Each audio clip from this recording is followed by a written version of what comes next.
Imagine for a second that you receive a letter in the mail. Okay. But it is not just, a routine bill or something. It is the single most important document you will ever encounter in your entire life. Oh, wow. Yeah, it contains your family history, the deepest truths about your existence, and a really profoundly personal message of love from someone who knows you intimately. That is a pretty heavy piece of mail. It is. But here is the massive problem. The letter is written in an ancient, complex code that you cannot read at all. Oh, man. So you were just stuck holding it. Yeah, the syntax is alien. The alphabet is completely unrecognizable. So you have to rely on someone else, maybe someone from a totally different culture halfway across the world, to read it, interpret it, and then summarize it for you. I see. You are getting the message, broadly speaking, but you are always hearing it through a filter. You never get to just hold the letter, run your fingers over the ink, and read the words directly for yourself. That analogy really captures the historical reality for, an entire population of believers. Yeah. Millions of people over centuries hearing the message of their faith, but never actually reading the direct letter in their own tongue, unfiltered by an intermediary. Welcome to our deep dive into the source material for today. We are exploring a subject of, staggering scope for you today. We really are. We are talking about the monumental, almost unimaginable task of translating a 73-book library of ancient Hebrew and Greek texts into Chinese. A massive linguistic feat. Yeah, one that stretched across over 3 decades. It survived the ravages of war, displacement, and it extracted an immense physical and psychological toll from the people who did it. It is just a profound story of human endurance and, unshakable spiritual conviction. Yeah. And the focal point of our deep dive today is the man who spearheaded this whole thing. Blessed Gabriele Allegra. Yes. Born Giovanni Stefano Allegra in Sicily in 1907, today he is widely known as the Saint Jerome of China. That is quite a title. It is a huge title. So our mission today is to really unpack Blessed Gabriel's life, his profound Franciscan spirituality, his deep love and respect for Chinese culture, and this historic achievement of his. Producing the very first complete translation of the Catholic Bible into Chinese. Yeah, directly from the original languages, utilizing a team of native Chinese translators. To truly appreciate the magnitude of what he accomplished, we have to look at the roots of his calling. Where did he come from? Well, the historical sources indicate that he came from a very humble, faithful family in a small town in Sicily. He actually entered the Seraphic College at the tender age of 11. 11 years old. Wow. Yeah. So his early life was entirely steeped in a very deep, vibrant faith. Yeah.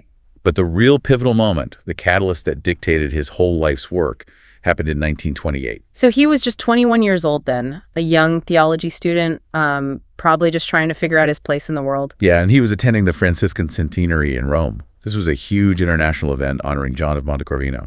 John of Montecorvino, he is a significant figure because he was the first bishop of China, arriving there all the way back in the 13th century. That is true. And during this centenary commemoration, the young Gabriel learned a really shocking fact. What was it? He discovered that despite centuries of missionary presence in China, Catholics there still did not have a complete translation of the Bible in their own language. Centuries. And no full Bible. According to his own memoirs, he described this realization as an electric shock. An electric shock. I like that. He also called it a burning fuse near a powder keg.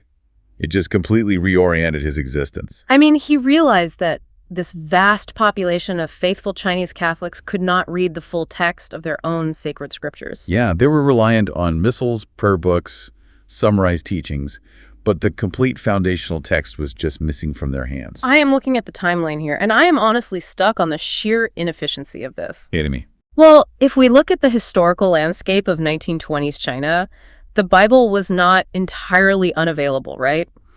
Protestant missionaries had been highly active in translation work for a long time. Very active, yes. Yeah. Throughout the 19th and early 20th centuries. Most notably, they published the Union version in 1919, which became a huge landmark translation. So if the Protestants had already done the heavy lifting and published a Chinese Bible, why did Blessed Gabriel feel this burning need to start from scratch? That is a very valid question. I mean, he is essentially signing up for decades of misery. Yeah. Is the semantic loss from an existing translation really that catastrophic? The deficit lay really deeply embedded in the methodology and the source text that those previous translators used. Okay, unpack that for me. The existing Protestant translations, while they were monumental achievements and incredibly influential, they were generally translated from a mediating language. Meaning they translated it from English or maybe Latin rather than the original ancient Hebrew, Aramaic, and Greek texts. Yeah, usually from English versions like the King James or the Revised Version. And furthermore, these translations were primarily the work of non-Chinese foreigners. So a European or American missionary would do the heavy theological translating. And they would have Chinese assistants who occasionally reviewed the text for fluency or style. But the Chinese scholars were not the primary translators. They were not making the foundational exegetical decisions. No, they were not. So Blessed Gabriele formed this audacious, seemingly impossible goal.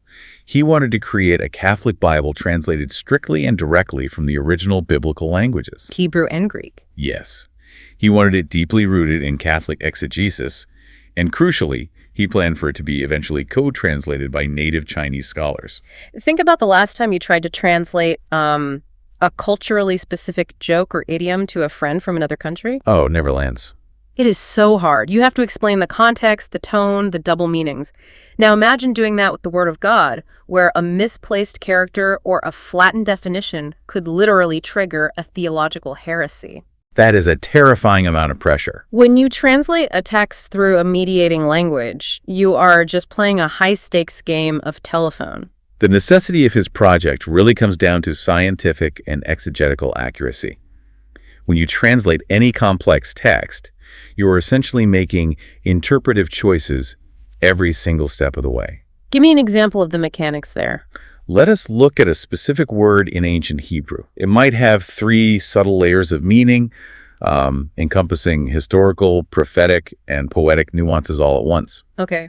But the English word chosen by an 18th century translator to represent it might only capture one of those layers. Just the historical one, maybe. Yeah. If a subsequent translator then takes that English word and translates it into Chinese, they are only translating the single layer of meaning captured by the English. They are completely losing the other 2 layers that existed in the original Hebrew. The message gets slightly flattened with each transfer. You lose the architectural depth of the original language. And the compounding issue was that the Catholic Church at this time was feeling intense pressure to provide the Chinese clergy and the faithful with a direct, uncompromised text. Blessed Gabriele viewed the Bible as a letter from heaven. If you are delivering a letter from the creator of the universe, you want it to be as close to the original intent as humanly possible. You do not want the telephone game version. He believed the Chinese people deserved to receive this letter directly from the source without the cultural and linguistic filters of an intermediate European language. He wanted them to have that unfiltered architectural depth. Yes. So you have this 21-year-old with a powder keg in his chest, but a burning fuse does not mean anything if you do not know the language. That is very true. Which means the minute he steps off the boat in Hunan province in July of 1931, the clock is ticking. He had just endured a grueling 2-month voyage. And what happens next is just staggering from a linguistic perspective. The sources note that within just 4 to 8 months, he mastered the Chinese language well enough to hear confessions, preach, and teach the catechism. Mastering any new language in that time frame is an exceptional feat. Oh, for sure. But mastering Chinese, with its complex tonal system and intricate character writing, is nearly miraculous. If you have ever tried to learn a tonal language on a smartphone app, you know it takes 4 months just to figure out how to say hello without accidentally insulting someone's mother. It is incredibly difficult. And he is hearing confessions. The sheer cognitive load of that, of listening to the deepest sins and sorrows of a people in a language he just learned, is terrifying. It speaks to a level of intellectual immersion that goes far beyond flashcards and grammar drill. Certainly. However, what is truly fascinating here is not just his linguistic aptitude, but his cultural methodology. How so? He did not just learn the language mechanically so he could start talking at people or imposing his European worldview upon them. He dove headfirst into the soul of the culture. He became a student before he ever presumed to be a teacher. Yes, he rigorously studied the fundamental texts of Chinese civilization. He read the 5 classics and the 4 books of Confucianism. Oh, wow, going straight to the foundational texts. He trained himself in translating them to and from Chinese, dissecting how ancient Chinese philosophers constructed arguments and expressed abstract thought. That is intense. He even developed a profound admiration for the ancient Chinese poet Kuo Yuan. I want to highlight the significance of that. He is a Catholic missionary, a Franciscan priest, deeply devoted to his own faith, but he is poring over ancient Chinese poetry and Confucian ethics. He actually believed that the profound human values contained within these Chinese classics prepared the heart for the gospel. He also closely studied the historical methods that ancient Buddhists used when they translated their sacred Sanskrit texts into Chinese centuries earlier, didn't he? He did. He was looking for methodological inspiration from them. He analyzed how they took an alien religious vocabulary from India and mapped it onto existing Chinese characters without losing the spiritual weight of the concepts. It is like moving to a brand new country, and instead of immediately trying to impart your own philosophy, you sit down and spend your days reading their Shakespeare. Yeah. Their ancient myths, their foundational constitutional documents. You do all of this just to understand the root system of the people before you ever offer them something new. It shows an incredible level of respect. It is not like bringing a fully built, prefabricated European house and dropping it in the middle of Beijing. He viewed it more like grafting a new branch onto an ancient, deeply rooted Chinese tree. He had to understand the root system, the Confucian classics, the Buddhist translation methods, so the tree would not reject the graft. That makes a lot of sense. If we connect this to the broader study of religious missions, this cultural reverence reflects a specific, profound theological belief. Blessed Gabriele believed deeply in the concept of diffusio evangelii inter gentes, Which translates to spreading the gospel among peoples. recognizing that God was already at work in China long before a Sicilian friar arrived on a boat. Yeah, he was actively looking for the seeds of the word that were already present in Chinese culture. He saw the beauty, the moral rigor, and the aesthetic depth in Chinese literature and philosophy as a foundation that was already anticipating the truths of Christianity. He was not there to destroy or overwrite their culture. No, he was there to show how his faith could harmonize with and elevate the profound truths they already held dear. And he needed every ounce of that cultural and linguistic grounding for what came next. In 1935, 4 years after he arrived, he officially began the translation work, And he started with the Old Testament. translating from Hebrew alone. Working alone on a translation of that magnitude, moving from ancient Hebrew to modern Chinese, is a staggering burden. He called the work hard and obscure. He wrote in his memoirs that it required the patience of Job. I can only imagine. He described the agonizing process of weighing every single aorist and participle, dissecting the ancient grammar word by painful word, He famously called the Chinese Bible the daughter of sorrow. forged in tears and blood. The isolation of that early work must have been immense. Translating ancient Hebrew requires balancing extreme technical precision with artistic fluency. Because Hebrew is a language built on verbal roots and dynamic action, right? Yes, whereas classical Chinese often relies on a very different structural rhythm and conceptual pairing. Doing that single-handedly without a sounding board or a team of native experts to verify the nuance is an almost insurmountable intellectual challenge. Let us dig into the mechanics of that challenge. You mentioned weighing every aorist and participle. How do you actually translate a highly specific ancient Greek or Hebrew verb tense into Chinese? That is tricky. Because Chinese traditionally does not conjugate verbs for tense in the same way European languages do, does it? That is precisely where the tears and blood come in. Let us say, in Greek, an aorist participle might convey a very specific timing of an action relative to another action. Like something happening once, definitively, in the past. Yes, but in Chinese, you do not change the ending of the verb to show that. You have to rely on context, time markers, or specific aspectual particles to convey the exact same definitive, completed action. And you have to do that without making the sentence feel clunky or unnatural to a native speaker. If you get it wrong, you might accidentally imply that an action is ongoing when it should be finished, Which could drastically alter the theological meaning of a biblical passage. Blessed Gabriele was wrestling with thousands of these microscopic decisions every single day, completely alone in his study. But then, after a decade of this grueling, solitary confinement with his lexicons, we reach a brilliant pivot in 1945. The turning point. After completing the first draft of the Old Testament, he realized a fundamental truth about his limitations. To achieve true fluency, elegance, and native understanding in the final Chinese text, he could not do it alone. The text needed the soul of a native speaker. So he founded the Studium Biblicum Franciscanum in Beijing. This was the moment that elevated the project from a personal, heroic endeavor to a historic milestone. He recruited 5 Chinese Franciscan friars to collaborate with him. And these were not just clerical assistants. These men had graduated from Fujian University with rigorous degrees in Chinese literature. So they really knew their stuff.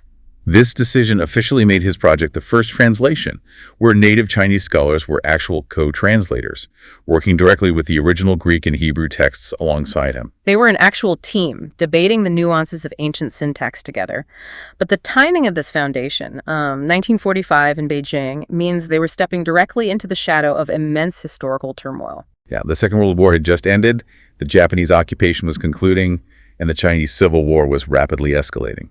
In 1948, the geopolitical situation became so dangerous that they faced an imminent eviction order as communist forces advanced. They had to leave everything behind. The entire studium, all the scholars, all their notes, their heavy lexicons, the precious, fragile manuscripts of the draft, had to endure a grueling relocation from Beijing to Hong Kong to escape the war zone. Yet the sources indicate that the team never stopped working. Wait, how is that psychologically possible? It is hard to fathom. How do a group of scholars manage to sit around a table and debate the exact Chinese character to represent a Hebrew idiom while packing their bags, securing train tickets, and listening to the distant sound of artillery fire? The level of compartmentalization required is baffling. The answer lies in the deeply communal nature of the studium itself, doesn't it? Yes, the expert consensus in the source documents synthesizes this beautifully. The Studium Biblicum was not just an academic translation bureau. It was not a sterile university department. It was a Franciscan fraternity. The communal aspect of their lives, living together under the same roof, praying the divine office together at specific hours, celebrating the Eucharist together every morning, and working together over the texts. It fortified them. It was a shared life, not just a shared office space. When the external world became chaotic, the internal rhythm of their fraternity remained constant. They were anchored by a shared spiritual rhythm that transcended the chaos of the Civil War. They supported each other emotionally and spiritually. When one scholar was exhausted from deciphering a particularly brutal chapter of Ezekiel, or fearful for the safety of his family in another province, the fraternity sustained him. The translation was not just an academic job they clocked into. It was an extension of their communal prayer and their absolute dedication to their faith. That communal dedication, forged in the fires of a civil war and decades of meticulous scholarship, eventually yielded the ultimate prize. The completed translation. The translation of the entire Bible, both the Old and New Testaments, was finally completed in 1961. And then the single-volume edition, known as the Sigao Shengjing, was published on Christmas Day in 1968. The Christmas Bible, as Blessed Gabriele fondly referred to it. He had this incredibly beautiful theological reflection on that specific publication date. He drew a parallel between the birth of Jesus and the physical publication of the text. Yeah, he wrote that just as the Word became flesh in the humble freezing hut of Bethlehem in China, the Word became a book printed in Chinese characters in a jute typography. It is a striking, deeply incarnational image. The translation of the divine message into the physical, tangible reality of Chinese culture, ink, and paper. This translation, the Sigao Shengjing, became the definitive, authoritative Catholic Bible in China. It is still used in their liturgy, read aloud in parishes, studied in small groups, and used in personal prayer by millions of Chinese Catholics to this day. Releasing that massive, single-volume Bible must have felt like tearing down an ancient, impenetrable wall. For the very first time in history, Chinese Catholics had direct, unmediated access to their own spiritual family history. They could finally hold and read the letter God sent them, without a priest or foreign missionary having to translate it on the fly or summarize it for them. Achieving that definitive status required the translation team to strike a very delicate, often agonizing balance. What kind of balance? Well, on one hand, they desperately wanted the text to be fluent, elegant, and accessible to a normal Chinese reader. Sure. On the other hand, they were committed to maintaining an absolute, unyielding fidelity to the original Greek and Hebrew source text. That meant they sometimes took calculated risks, right? Yes, by using unfamiliar transliterations for biblical names and terms, rather than relying on the established conventions that the Protestant translators had popularized over the previous decades. Let us unpack the mechanics of transliteration, because in Chinese, it is a completely different beast than in English. It really is. In English, if you want to transliterate the Hebrew name David, you just use the alphabet letters D-A-V-I-D. But Chinese does not use an alphabet. It uses characters that carry both phonetic sound and semantic meaning. How did they navigate that? That is the core of the challenge. When you transliterate a foreign name into Chinese, you have to select characters that mimic the sound of the foreign word. But because every Chinese character also have an inherent meaning, you have to be incredibly careful. If you pick a character that sounds like da, but the character means to hit or big, and a character that sounds like vid but means something derogatory, you have accidentally translated a sacred name into a ridiculous or offensive phrase. Oh man, you are walking a linguistic minefield with every single name in the Bible. And there are thousands of them in the Old Testament alone. The Protestant translations had already established accepted Chinese characters for many of these names, hadn't they? They had. However, Blessed Gabriele and his team sometimes chose different characters. Instead of using a pre-existing localized term that might carry inaccurate cultural baggage or slightly miss the original phonetic weight, they would create a transliteration that sounded closer to the original Hebrew or Greek, while carefully selecting characters with respectful or neutral meanings.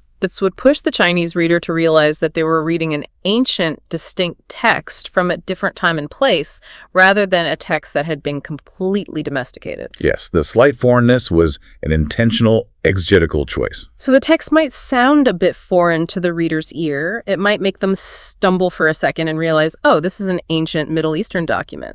But to bridge that gap and ensure the reader was not simply confused, the Studium provided rich, exhaustive dictionaries, footnotes, and commentaries alongside the text to guide the reader. They did not just hand over a difficult text and wish the reader luck. No, they provided the educational tools necessary to understand the deep, original context of the words.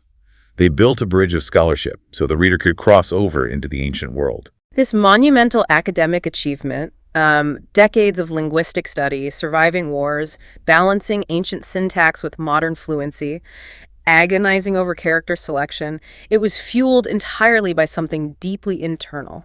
It was fueled by Blessed Gabriel's intense Franciscan spirituality. His entire life, his endurance, and his academic rigor were anchored by a specific guiding motto, taken from an 18th century Franciscan, Blessed Leopoldo de Gaische. The motto was, "In solitude Deum quaere et in medio populi tui salutem operari." To seek God in solitude and to work salvation in the midst of your people. He viewed the grueling study of languages not as a dry academic exercise, but as a form of continuous, unbroken prayer. For him, the Bible was God's love letter. His intense devotion to the Eucharist and to Jesus Christ was the actual engine driving his scholarship. His goal was never personal academic glory or, securing tenure at a university or building an impressive resume of publications. His singular ambition was beautifully simple and repeatedly stated in his writings, giving Christ to China and China to Christ. I am trying to picture his daily life. And it is very easy to imagine a scholar locked in a dusty room for 30 years,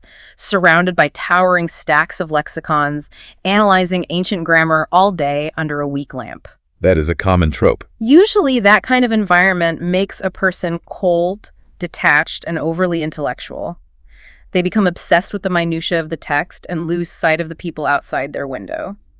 How did he keep his intense academic rigor from smothering his spiritual fire? How did he avoid becoming just another dusty academic? Yeah. To understand that, we have to look at the Franciscan intellectual tradition, following in the footsteps of figures like St. Francis and St. Bonaventure. What does that tradition say? In this tradition, there is no separation between the intellect and the heart.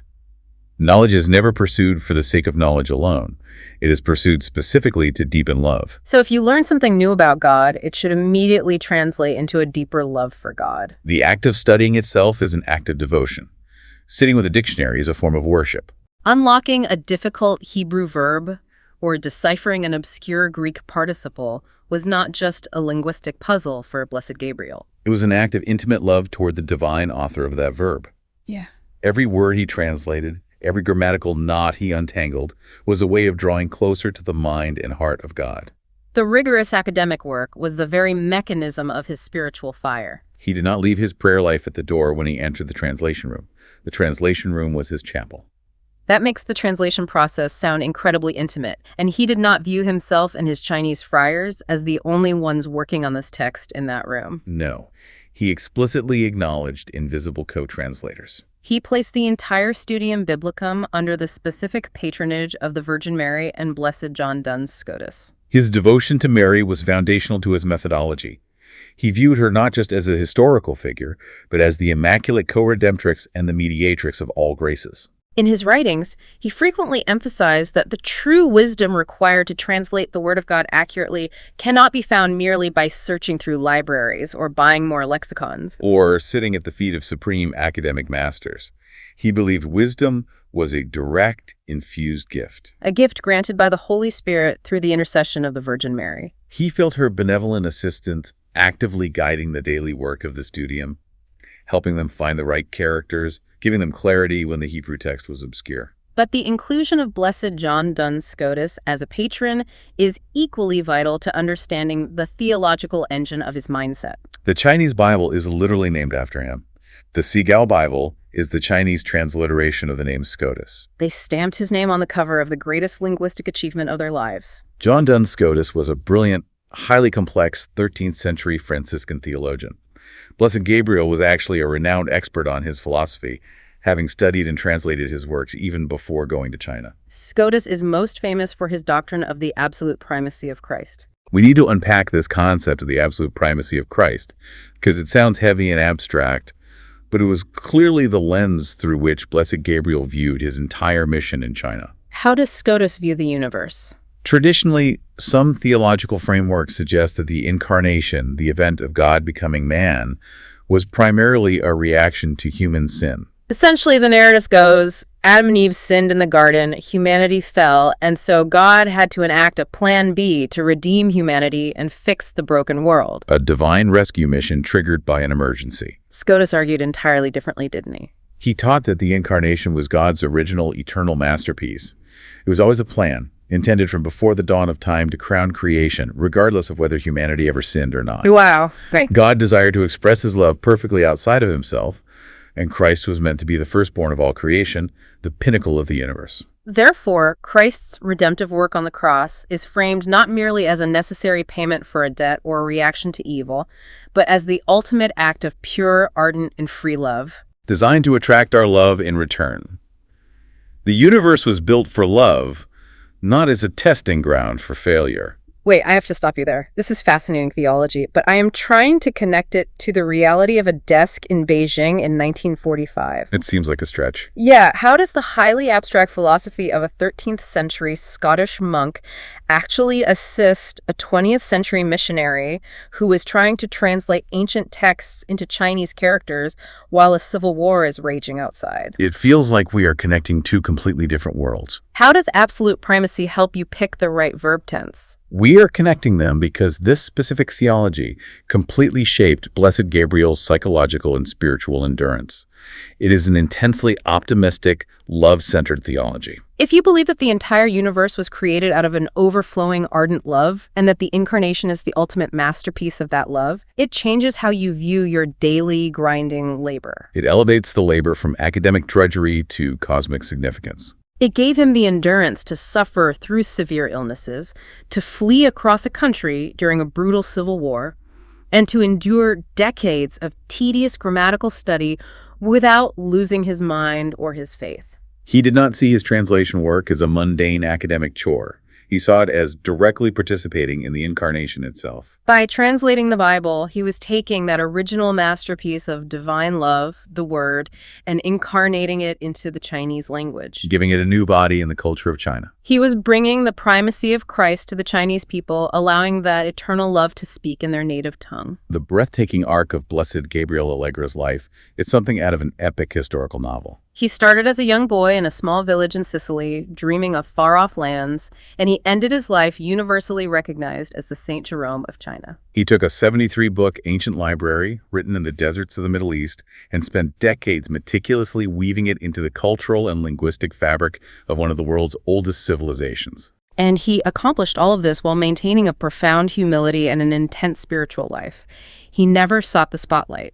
The image of his final days in January of 1976 captures the essence of his character perfectly. Despite suffering from severe illness and immense physical pain at the end of his life, he insisted on receiving his last communion on his knees. showing absolute reverence for the Eucharist that had fueled his decades of labor. He passed away while his Franciscan brothers surrounded his bed in Hong Kong singing the Magnificat, The great hymn of praise of his beloved Virgin Mary.